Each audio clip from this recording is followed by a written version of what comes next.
So I'm glad that you mentioned that because what was spoken to me on my drive here by my parents, move out of God's way.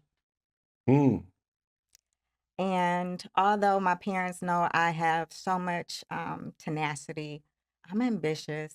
mhm, There's people that will get in their own way. mhm, And what's most important is that you utilize the skills that God has given you mhm, to empower others, mhm, right? mhm, To to do that, you must get out of God's way and mhm, allow him to bless you mhm, and guide you the way that he's intended to. mhm, And that really resonated with me. So for you to speak so very bravely and direct about your purpose, mhm, being very sure of your journey to empower others, mhm, that is very inspirational. mm, And I think we need more leadership in our communities. mhm, So you speak about unity. I mhm, think that especially given what's happening politically, we do need a stance and collectively, coming together to try to cause some changes in mhm, this country. mhm. But you also utilized your platform and especially being on the show Beauty in Black. Mhm. Can you tell us about that new project because it's streaming, it's popular, Yeah, the ratings are up. yeah. Tell me about what that project means to you.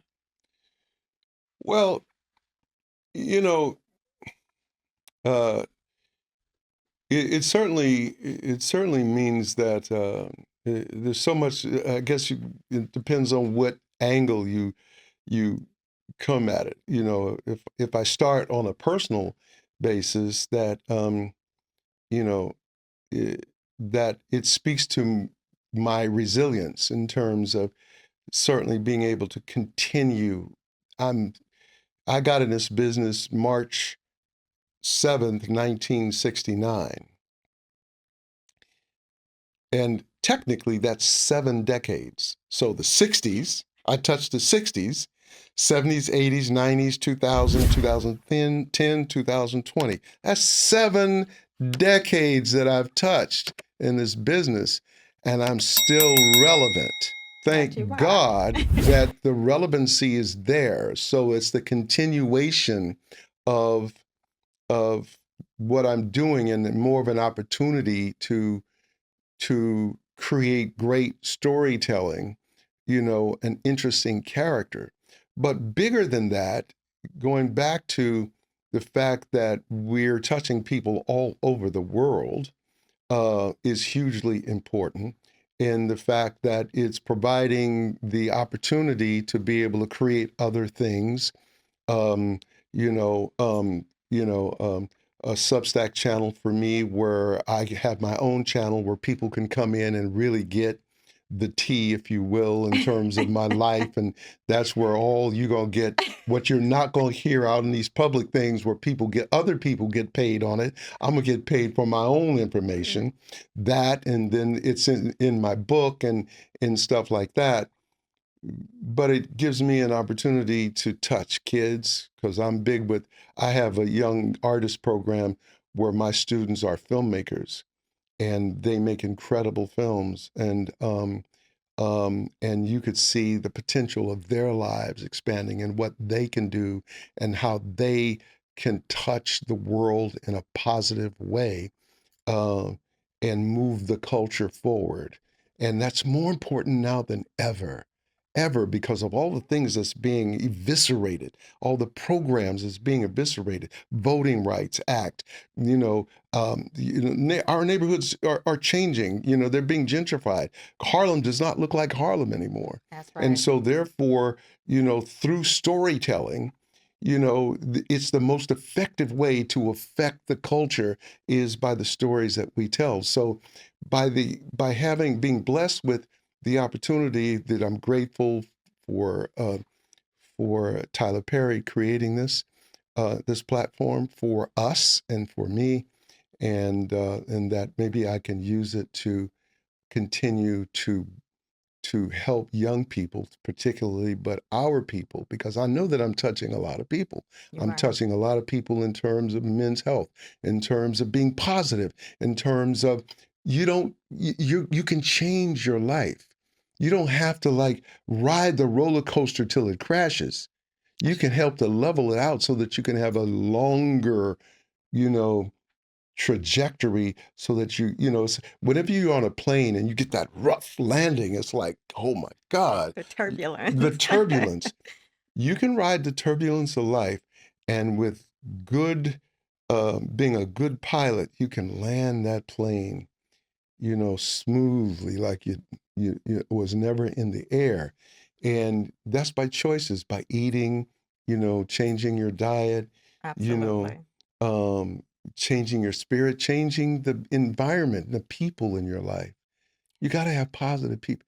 One of the most, what's worse than eating 10 pounds of sugar straight is dealing with one negative person. Negativity. Throw it out the window. Get that Hey, negative energy from around you. look, I mean, and here's how you do that. Yes. There are four types of exchanges in the world.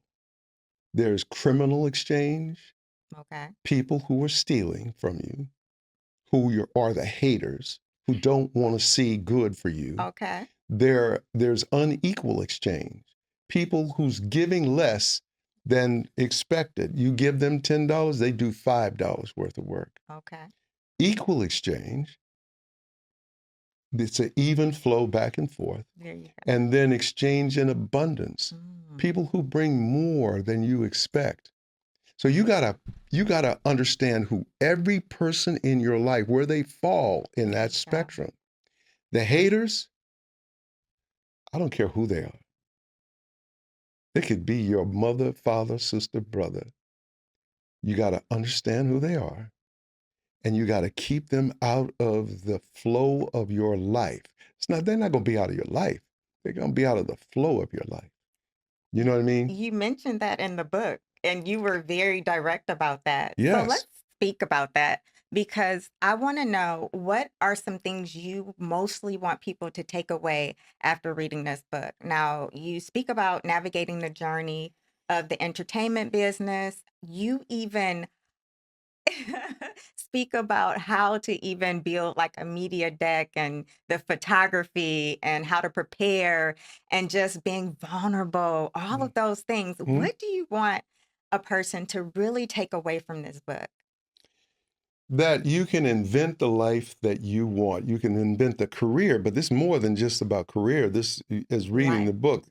There's lifing all through this, life. because you cannot career without lifing. That's true. You know what I mean? You could have the greatest career, but if you have those haters in your group, That's true. it's going to be hard to keep that boat afloat, because they're going to constantly be putting holes in it. Not necessarily evilly, but because they just don't know how to live and they don't know how to love. Some people don't know how to love you. You know what I mean? They think they loving you, but it's killing you. You know what I mean? It's keeping you down, it's Ooh, suppressing you. You know what I mean? So having somebody love you is not enough. It's in terms of having to love you in the way that you need to be loved, and vice versa. That takes work. You understand? And so therefore, everybody ain't for you in terms of love. And so it's that about is how do you true. manage and create a place where your life and art can occur, and that you surround yourself with people who support that dream and vice versa. And that you are doing the things to be able to it's a marathon. So how do you run this marathon? How can I stay in this marathon? What do I have? Do I have the tools that's going to help me when I'm down, and that's going to help me when I'm up? Because when you're at the top, you got to be able to survive that. You do. And all the people that's coming at you, you got to be able to, one of the things that I love most about Jay, I'm going to bring that part of my life in here for just this component. I was always so impressed because the same people who was in his life when he was in the Marcy Projects is in his life today. All of his friends are the ones that's running his stuff. You understand? So therefore, he don't have to look outside of the same group that he grew up with. All those, they lifed together all the way up. Mm. And there's something about that that is just so solid. Whereas most people get there and they got a whole new set of friends they think are friends. And some of them may be. But it's in terms of how do you maintain a solid foundation and a culture that is going to keep you uplifted and keep you, in prayed up and supported up. And that's going to get you to, to not give up. You need that kind of support system. So in this book, I teach you how to have a career and sustain, because as I look around my life, there's not a whole lot of people who started when I started. That's true. There's I'm sure. Glenn Turman, we like, we know brothers from another mother, and there's Larry Jacobs, same thing, there's some other brothers that we've been in this business 40, 50 years, and we know how to survive this. There And you it's a go. marathon run. So this is how to teach you how to run the marathon. This is not that quick fix. This is, keep you in it forever. Any other projects that you're working on currently? I have my audiobook that is out now. You can get it it's out now. Um, I'm creating a children's book with my characters. What? There's Ricky Lee. My target is like uh, middle school kids, um, junior high school kids, and high school. So there's those three markets. There's a book for each of those three markets. And so it's a young kid who has this little good voice that says, now you shouldn't be doing that, Johnny. And the other little boy that says, oh, you shut up. We're going to go over here and have some fun. And so you see this kid, Ricky Lee, struggling with these two choices. And sometimes he makes bad choices and he pays for it. And then at the end, there's a lesson learned. And so there's three different levels of that book. I'm really excited about that. Wow, Um, that's yeah, amazing. and I have so many balls in the air that it's like I have a film that I'm writing called The Third Act, and it's really funny about this holistic. I can't talk too much about it, but because I don't want somebody else to. But it's a book called The Third Act, and it's really exciting. I'm gonna play the lead in it. You know, Wow, there's okay. not much grass growing under my feet. I like that. I tend to say I don't allow grass to grow under my feet as well, so Yeah. I like that. Could you tell me, so you've been in Hollywood, you're a black man in Hollywood. And it's changed so much over the years. People are afraid of AI and what that means to the industry. But also, there's always been that elephant in the room about, Black artists or talent being paid less. And what are some of your thoughts on that? And how do you curve the narrative? I recognized from the very first audition that I went on in Hollywood that I cannot depend on the business to make me happy and to satisfy my dream and fulfill my dream. I recognize that from day one.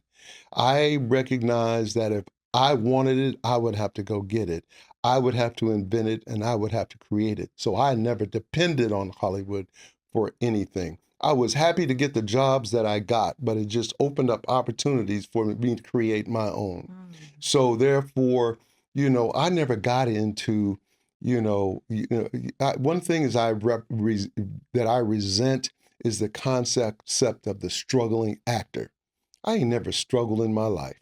Uh, Okay. Did I get kicked out of apartments? Yes. Did I have to sleep in my car? Yes. Did I not know where my next paycheck was? Yes. Did I have all the obvious struggles of someone trying to make it? Yes. But those are not places that I was living in. Those are places that I passed through.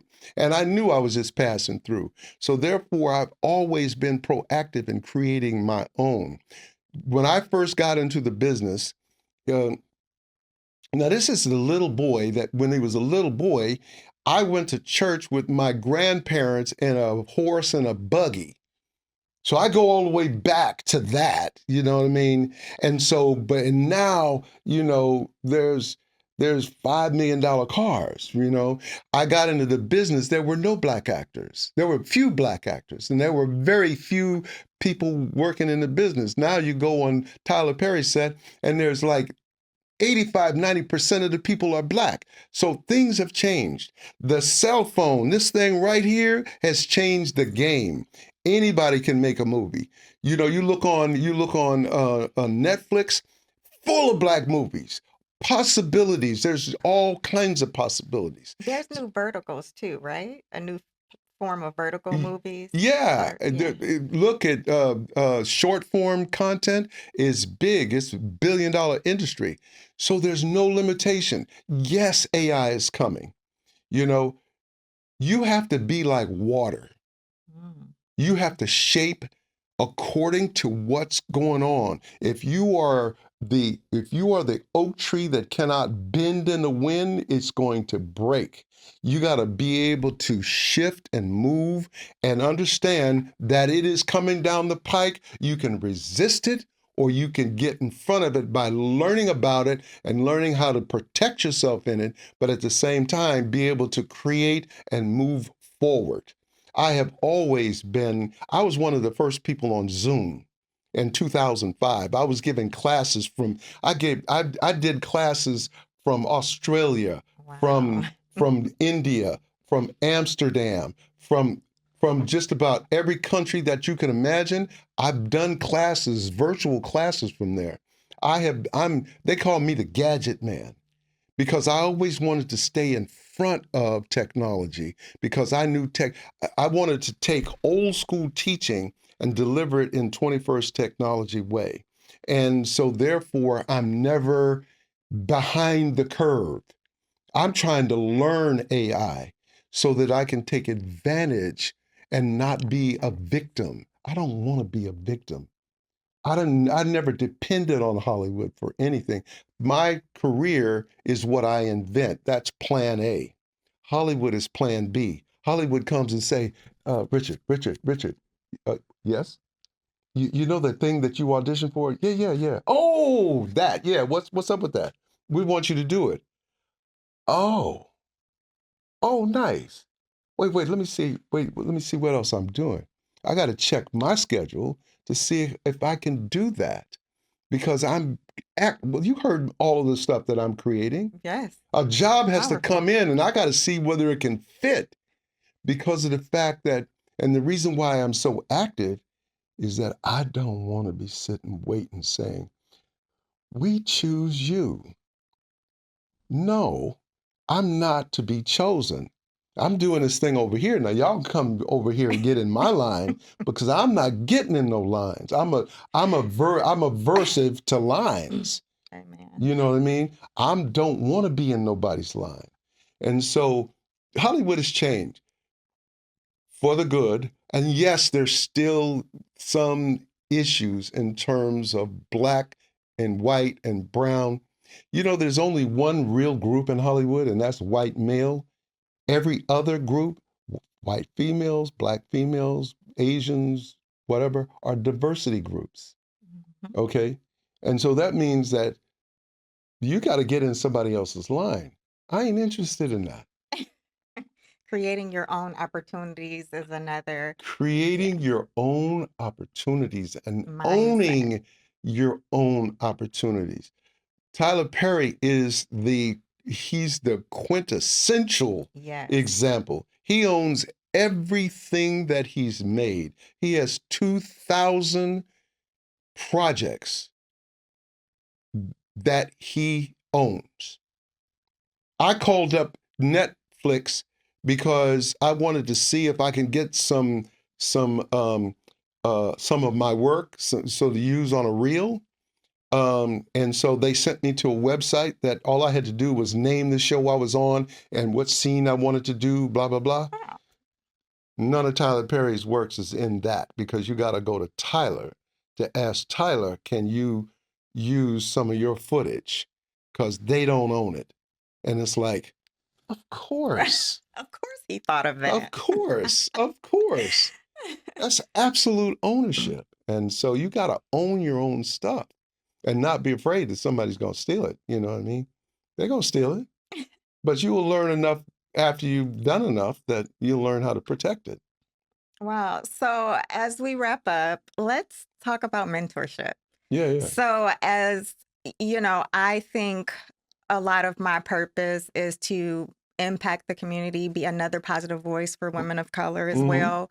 Also, bring awareness for so many chronic conditions that can be easily prevented. Right. So, what do you think we should be doing in terms of empowering the next generation, because that's powerful in itself, right? Mm-hmm. Because they are displaying that they're misinformed, misled. There's so many things in the media now. What do you think should be tackled in terms of being a leader, being a mentor? Well, I think you got to start where you are. You know, what is your skill set? What is your knowledge? What's your experience? And start with that truth, right? Um, you obviously have an interest in doing it. So, what's your sweet spot? What do you know best? What do you do well? And so, in this area of mental health, for instance, how are you affected? So, there's a certain kind of authenticity that you're not just talking from a book, There you're just you not go. talking from your college education. I ran the drug education training treatment and aftercare program for the National Basketball Association. I started it with a group of people, Right. adult substance abuse program, ASAP, out of Pasadena in 1983, and I was involved until 1994. And so all of those guys who went through the drug program, who took that bad urine test and who got kicked out of the league and then had to go through the program and be in it for 2 years before they can get reinstated, that was all me, right? And so, well, why should I be one doing that? Well, because I was a recovering addict, and because I trained with some of the top. After they asked me, "Would you be interested?" and I trained with some of the top people in the world at that time: John Bradshaw, Dr. Dave Lewis, Kip Block, Rex Fine, rest his soul. Um, and so I drew from my own experience. And because I went in those locker rooms and they saw me, sometimes had to turn me off the tube. It's like, yo, man, there's my man from All My Children. There's my man was blah, blah, blah, poltergeist, blah, blah, blah. It was like, hey, how you doing, guys? So and so, so. Okay, we got to talk about this thing. So we got to turn this off.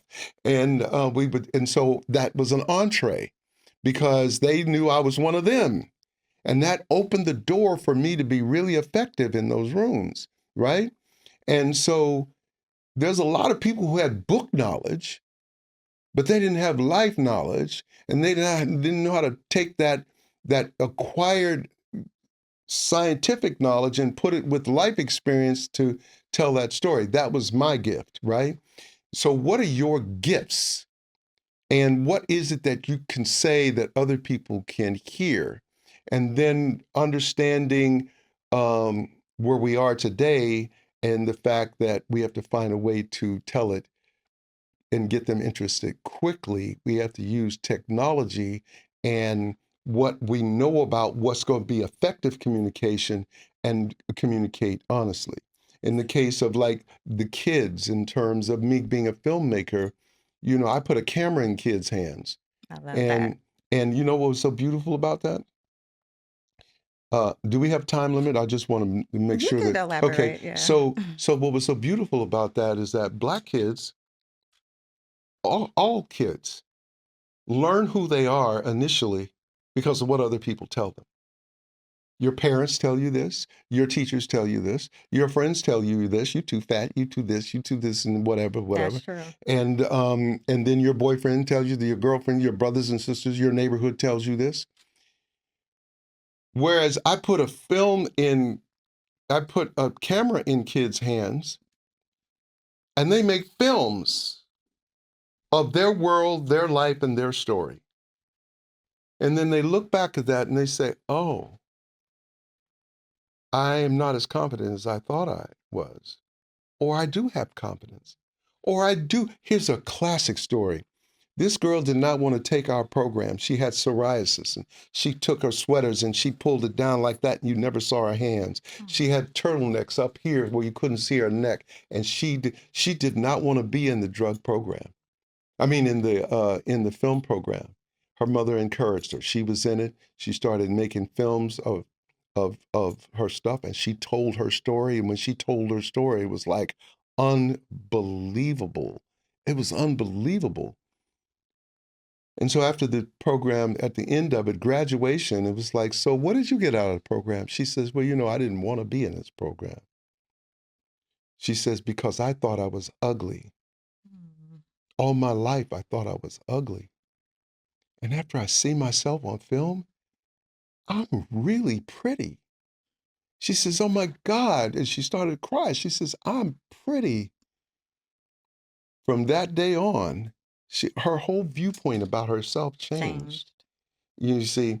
And so it's like, how can you take what you know, what's true for you, and share that unapologetically? There you go. Where people not only hear what you have to say, but they can see your heart, and they see that you're a real person communicating something. There you go.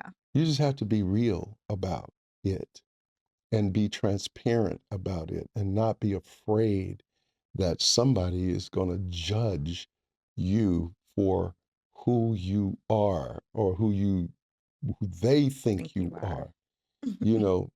And I know you've had challenges because you so pretty that people came after you. Beyond that, though, life. I understand that, but you know what yes. I mean? But people will attack your assets. Yes, amen to that. They will attack your assets and turn them into liabilities if you let them. But if you share your whatever it is you have and you're open about it, you let people in. And with humor, charm, and irony, there is no perfection. There's only, a search for excellence. So we are on Unboxed and Fearless, and a part of that is the title means to not live by those self-imposed limitations. Right. I think many times that you do emulate what you see. Mm-hmm. And even if you grow up maybe in a underserved environment, you tend to not think about your greatness. That's right. So for me, my story has been about resilience, growing from that pain. Yeah. And like you said, not allowing the devil to show up and implement barriers, but you also being powerful and understanding your resilience. So again, thank you. Wait, I want to give you the definition of resilience. Yes. If I can find it quickly, because this is important in terms of understanding what resilience is. Because here it is. Resilience is one of the most important things that you can have. But here's the definition of resilience. The power or ability of a material to return to its original form, position, etc., after being bent, compressed, or stretched. Elasticity. So if you don't have a place where you started, if you don't have a purpose, what is there to bend? Resilience is is coming back to what you know and what you possess. It's not coming from something empty. You're still searching rather than being resilient. You're trying to become unlost. So that's why it's important to understand where you're coming from. That Yes. purpose, Yes. when that gets like beat up, now you can look at, wait a minute, what is my purpose? Oh yeah. Now you can come back from that. That's resilience. Getting out of God's way. Getting out of God's way. All those nights you cry, Mm-hmm. you suffer in silence. Mm-hmm. That's right. Getting out of God's way. Mm-hmm. So, as we wrap up, is there anything else that you want the people watching, anyone that is able to be blessed to hear this interview because you are so full of wisdom, obviously? Is there anything else you would like to leave the viewers with? No, just find your joy. Find what, better yet, find who you can bless with what you have to share. Pass it on. Because at the end of this day, it's nothing more than just, you know, how many plants did you water? How many plants did you water? Because you can't take anything that you own with you. There are no U-Hauls following the hearse. See what I'm saying? So I'll leave you with that. Powerful. So you are tuning in to Unboxed and Fearless. And remember, walk in your purpose. Don't allow anyone to impose or have limitations on your life. Until next time, you're watching Unboxed and Fearless with Dr. Natasha. See you soon.